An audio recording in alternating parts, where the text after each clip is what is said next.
How's it going, everybody? My name is Philip, and today we're going to be reacting to why English clubs are banned from Europe.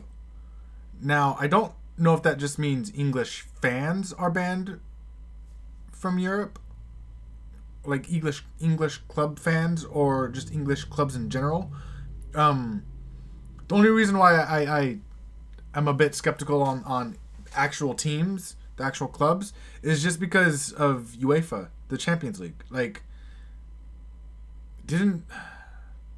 Maybe it's just because I saw it, and for some reason I feel like Juventus and Liverpool played recently. Maybe I'm thinking of literally just because in this title it shows Juventus versus Liverpool, and that's the main reason why I'm thinking it. But for some reason, no, because they played Inter Milan recently, Liverpool, right? So I only know this because my brother's a big Liverpool fan now. So it's just like, I'm pretty sure that it's not the clubs. I'm pretty sure it's the fans. Maybe, I don't know. But we're going to check it out. I'm really interested to see what exactly happened. I recently did the Hillsborough disaster, which, again, that's terrible. I mean, there's a lot of things that's going on that you could blame whoever you want regardless. It's something that probably should never have happened. But unfortunately, it's one of those things where you can't change the past. You just got to move forward and learn from it. So let's check out why English clubs, again, I'm still thinking it's the fans, maybe just mistyped the title, I guess, but why English clubs are banned from Europe. But again, I'm pretty sure I don't know if they were in England or if they were in Italy, so I don't know. But anyways, let's check it out. One of the biggest tragedies in football history. The ban of all English clubs from European competitions for 5 years. Oh. And the creation of the Premier League. All of these three things are effects of a single event. The infamous Heysel disaster of 1985. I recently made a poll on Instagram asking you guys if you actually know about this dramatic event. And shockingly enough, 66% of you did not know about the Heysel disaster. That is such an important event in the history of European football. So in this video I'm gonna tell you the sad story of Heysel. What is the background? What exactly happened? And what effect did it have on football? Let's go. We're going a few decades back in time, precisely to the 29th of May 1985. It was the day of the yearly final of the European Cup, the equivalent to today's Champions League. And the two teams involved were Juventus from Italy and Liverpool from England. Both absolute European giants, and at the time, undebatably, the two most powerful and the two best teams in the world. Juventus were stacked with stars from Italy's 1982 World Cup winning team, such as Paolo Rossi, Marco Tardelli or Gaetano Scirea. And in addition, their French playmaker Michel Platini was the best player in the world at the time. Whilst Liverpool had probably been the most dominant team in Europe over the last decade, winning 6 English League titles and 4 European Cups. Wow. So this match really was the absolute best of what world football had to offer in 1985. And thus millions of fans throughout the world were looking forward to this final. So where would this iconic game take place? Well, this is where it gets controversial. First of all, the Santiago Bernabeu Stadium in Madrid was available as a venue for this final, just like the Camp Nou in Barcelona. And it has to be noted that both of these stadiums had just been renovated and modernized in recent years for the FIFA World Cup 1982 in Spain. So both of them were in a very good condition and definitely capable of Yo, okay, I'm sorry. Just look at those.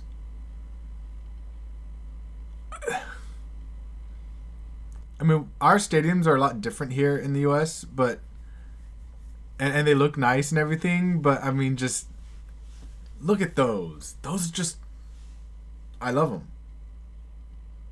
I do have to say, I do like the Bernabeu a little bit better than Camp Nou, the new camp. Not gonna lie. I mean, it just looks nicer. I think maybe it's just the roof bit. That right there is a bit. It looks a bit strange, but I mean, I think it works personally. Maybe if they did a little bit more roofing on Camp Nou over here, the new camp. I always mix it up. Maybe, I don't know. It's just my thing. It looks great though, and I'm sure once it's packed, it's amazing. But yeah, hosting such a final. But nevertheless, UEFA decided against these two logical options, and instead they let the European Cup final take place in the Heysel Stadium in Brussels, Belgium. The stadium was built in 1930, so it was already 55 years old at the time. How that much alone is of course not a big problem, but the fact that no one had really cared about it nor maintained it for the last years meant that it was in a really poor state in 1985. Even worse, terrible. it was in such a bad condition that large parts of the stadium were literally falling apart. And actually everyone at the time knew that this stadium was by no means capable of hosting such a big final. But then despite why? loud protests from both Liverpool and Juventus officials, UEFA stick to their decision of playing the game right there. Later, Why? it turned out that UEFA officials approved the stadium for the final after a sloppy inspection of only 30 minutes. And technically, it didn't even meet. Yo, I'm sorry. How long... If it takes you 30 minutes to go through an entire stadium, for one, it's either they didn't do a good job, which they didn't, apparently, and two, it's not that big of a stadium. If you're going to be holding the biggest club competition in the world, I don't know if you want to count the FIFA Club World Cup, because I don't think anyone really cares about that. I think it's always about the Champions League, you know. So if you're going to be holding arguably the biggest, probably not even arguably, honestly, if you're going to be holding the biggest club competition in the world, how many does that hold? 10,000? 20,000? Not even, like, I don't look, that looks like that would be a college stadium here. Sorry, let me rephrase that, because there's a lot of massive college stadiums. That looks like that looks like that would be almost like a college stadium, but like community college type of thing. Maybe a little bit bigger. Maybe if you take off this and like all this, then it'll look exactly the same. UEFA requirements for European Cup finals. Corruption might have been involved in this risky decision that later turned out to be fatal. But let's have a closer look at the That sounds stadium about right, itself though. and the stands. The public interest in this game was of course huge, and so the stadium ended up being crammed with almost 60,000 fans, more than its actual capacity. In this graphic you can see how the tickets were being distributed by UEFA. The white blocks O, N and M on the right here were reserved for the Juventus fans, while the red blocks X and Y were reserved for the Liverpool fans. The dark grey stands at the top and at the bottom were for neutral fans. And the tricky part here is block Z on the bottom left corner. The tickets for this block were supposed to be given to neutral fans as well, but some corrupt UEFA officials sold the tickets to travel agencies, mostly Italian, and these Italian travel agencies sold them on to mostly Juventus fans. Come on So now. even though this block Z right next to the Liverpool fans in block X was supposed to be filled with neutral fans to prevent Juventus and Liverpool fans facing each other directly, it ended up being filled mostly with Juventus That's fans, terrible. creating exactly this situation that UEFA wanted to prevent. Now you might be asking yourselves, why did they even Oh want to my prevent it? Isn't it an odd God. thing to have fans of both teams right next to each other nowadays? In today's football it is often the case, yes, but you have to keep in mind that the 1970s and also the 1980s were famous for very violent fan bases, especially in England. So brutal conflicts As we between can see fan bases of this different teams game, happened apparently. on a weekly basis. Well, after all, you can already spot this dark red arrow ranging from Liverpool block X to neutral / Juventus block Z. This dark Yeah. arrow is basically the Heysel disaster, and here is what happened. So 1 hour before kickoff, Liverpool fans in block X. Okay, so before we fully get into it just feels like nowadays we're starting to get back into that. You know, with everything that happened in the Mexico game, it was a club competition. I forget who exactly it was, but there was in Mexico. There was some. I don't know if they're necessarily shootings, but there's some death that happened at the game, after the game, whichever. And then, you know, and it's not just with football here, but I think even with other sports, things are starting to get a bit hectic. Maybe not as bad, but like, especially with last year, San Jose played, I think it was Cruz Azul, and I think I've mentioned this before. I know for a fact I've mentioned this before, where because they played Cruz Azul, like there's never any pitch invaders. There's never anything that happens like that in an MLS game. You know, when MLS team plays any other team in the world, there's normally never a A pitch invader. I mean, maybe some English clubs, maybe. But the pitch invader jumped on the field, ran out, punched one of the Quakes players in the face or in the head area, and then got taken down. And then after the game, shots were fired, injuring some people. And it's just like, what the fuck is going on? Like, it's just, I don't understand. Like, the world's already fucked up as it is. It's just like, why are we putting more anger and hatred into the world? I get rivalries, but don't let that go into after the game. You know, because, like, it makes no sense. Like, there's either your team won or you're lost. You could be upset. I understand. It's when you start making things physical, it makes no sense. Especially because then you could press charges. At least, I don't know about everywhere else, but at least here. People seem to want to sue everyone for some stupid reasons. Juventus fans in Block Z stood almost right next to each other, only divided by an old, weak fence that could be broken within seconds. Additionally, at this fence, there was a group of 8 police officers from the Belgian police, yes, I repeat, 8, to divide these fan bases of thousands. Well, you can imagine what happened. Hooligans from the 2 fan bases started throwing flares, bottles and stones at each other. The fact that they took these stones from the crumbling stands of the stadium shows how poor the condition of Heysel really was. You can't clean it before? As kickoff was approaching, the action became more serious in the block. The real horror started when the Liverpool hooligans in Block X managed to break through the boundaries, overpower the Belgian police and started to charge at the terrified Juventus fans in Block Z. Eyewitnesses report that many Liverpool fans had weapons such as knives, batons and even pistols. So genuinely scared for their life, thousands of Juventus fans started to flee in the same direction. They were all running towards the perimeter wall at the end of Block Z, hoping to somehow find a way of escaping the stadium. Some lucky ones, as you see in this picture, managed to escape to the pitch, but a big majority was trapped in between the wall and the violent Liverpool hooligans attacking them. As you see in this picture... Okay. So that's terrible. But I mean, if you are throwing back and forth, like if both team sides are doing it, for one, that's fucked. So it's just, I mean, you gotta understand, you like when you throw a rock at someone and it hits them, they're gonna get pissed off. So don't do it. I mean, flares would be annoying. I don't think it will kill anyone, as far as I'm aware. I mean, unless it catches them on fire. But, like, I don't think that's going to be too harmful. Bottles will hurt and probably shouldn't, though. It's just, it's a different time. It's a different time. That's the one thing I have to keep saying. Like, it was a different time. But still, it's like, I don't know anymore. It's... Eventually, the lower part of the perimeter wall collapsed under the pressure of the Juventus fans. This caused some fans to be able to escape, but it also buried many under the stones. And a few were also able to climb up the upper parts of the wall to escape the block.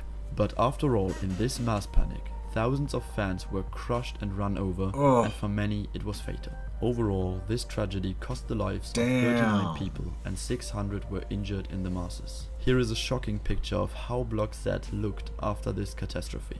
And what might be even more shocking is that despite big protests from the players who were waiting in the dressing room and not expecting to play, the game was actually started a few hours later, because UEFA and the police decided that it would only cause even more violence had they suspended the game. The fact that Juventus achieved their biggest ever club success by winning the European Cup after beating Liverpool 1-0 with a Michel Platini penalty became almost irrelevant.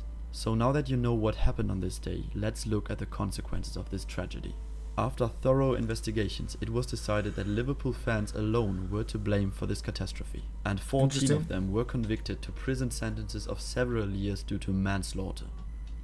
Okay, I mean, that's fair, but I mean, he made it seem like it was also the Juventus fans that were throwing stuff as well. I get that, okay, they didn't attack. I mean, that's kind of an attack on Liverpool supporters, but it's just like,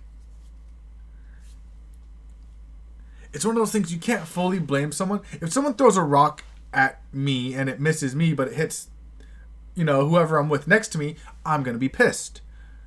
You know? So, I mean, if if it really happened the way you said, where both sides were throwing shit at each other,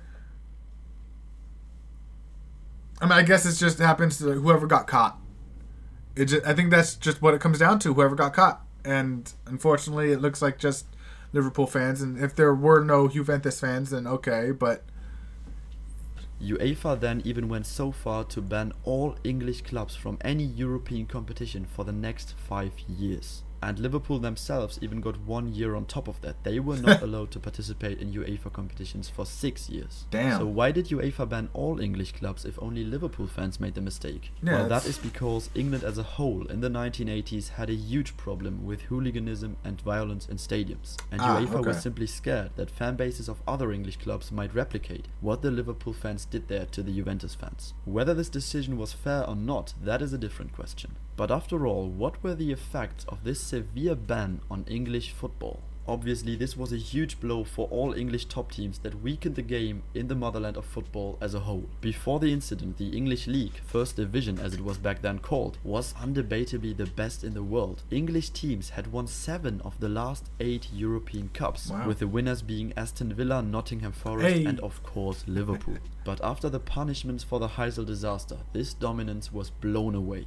No European competitions for English teams of course meant less money, less competitiveness and less general interest in the league. Yeah, no, but it also makes it a lot more difficult for them to bring in good talent. You know, because a lot of the times people want to play in Champions League.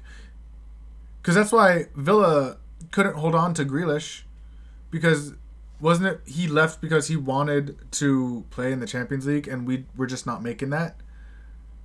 So it's just like, I mean, all of a sudden all your best players are going to leave. It's like, okay, I want to play a European league. You know, I want to play in the Champions League. Simple as that. Like especially if they've never won it before and they're already in their late 20s, early 30s, and they're probably, who knows how much longer they're going to play, because I don't know how long people played in the 80s and whatnot. People tend to start, it seems people normally retire mid 30s it's about the average. So it's just like, if you're ready to retire and you want to play in the Champions League and you're in an English team, you're just like, yo, I want to get out, trade me, let me go. So that also is going to hurt massively. The Three Lions had a very promising generation at that time. Yeah, many English as I just players said, of this generation actually left the island and moved to countries like Spain or Italy. So of course the league was nowhere as good as it was before. Clubs were financially struggling and a major rebuild was needed. But every rebuild creates opportunities, and that was also the case for English football after 1985. First of all, the Heysel disaster really marked the point where English clubs and also the UK government seriously started to fight their hooligans. With several measures and more severe punishments, hooligans and violent fans were driven more and more out of the English stadiums. A big focus also laid on more modern and safer stadiums. The Heysel disaster combined with the Hillsborough incident of 1989 eventually led to English clubs completely banning standing and only allowing seating in their stadiums. These changes over the next years would make the atmosphere in English stadiums a lot friendlier. And of course it also created a better image abroad. It turned a financially broken league in crisis into a flourishing landscape for footballers that was finally relevant for global marketing again. And thus the broadcasting revenue of the English First Division also started to increase. Finally, this all led up all the way to the creation of the Premier League in 1992. English clubs had learned from their mistakes and the problems in their fan bases. They finally managed to create a safer atmosphere around their game that was once so violent. And then they managed to create what is now the most popular and richest national football league in the world, the Premier League. So after all, what conclusion can we draw from the Heysel disaster? It's this terrible, sad tragedy at the end of the day did not have to happen. These 39 lives could have been saved if it wasn't for a horrible planning of UEFA and the Belgian officials, plus the disgraceful behavior of the violent Liverpool hooligans. But luckily, football clubs from England and the whole world also took their learnings from this disaster, and it paved the way for many positive developments in the world of football, such as eradicating large parts of the violent hooligan scene and making stadiums safer in general to prevent these catastrophes from happening again in the future. I mean, it happened but after nevertheless, 89, the Heysel disaster of 1985 remains one of the saddest and most influential tragedies in football history. And I personally believe it is very important that today's generation of football fans does not forget about important events of football history like the Heysel disaster. Yeah. And this is why I will keep telling these stories here on my channel. Let me know what you want me to cover next. In the meantime, I will quote this memorial sign that you can find outside of Anfield nowadays, in remembrance of the 39 supporters who lost their lives at the Heysel Stadium. In memoria e amicizia. Fiago is out. Peace. Okay, that was very interesting. Again, he made it seem like it was both sides and not just one that kind of started the throwing in and whatnot. But regardless, it's never okay to attack someone. And I think it definitely comes down to, it could have been easily avoided if UEFA and FIFA, I don't know how much FIFA actually has their hand in like Champions League and stuff like that, but like it could have been easily avoided. Just the Bernabeu, literally, just have it there. You could have so much more people there. Like, I don't understand. It's the corruption. I think that's who's to blame. Whoever allowed them to have the game there at that stadium. Which was interesting because they made it when he said when he was talking about the two stadiums, he was talking about Spain, but I mean they could have also had it in France, right? Like, or did it have to be in like these specific areas? I don't know. It's interesting that out of all the stadiums in Europe, they chose the one that looked the smallest. Again, it probably held more than it looked in that picture, I guess. I don't know. But like it just doesn't make any sense. It's ridiculous. Like, I hope I can see the day when there's no corruption in FIFA and UEFA or just in the sport in general. But it just doesn't seem like that's going to happen, unfortunately. And so it's ridiculous. It's kind of crazy.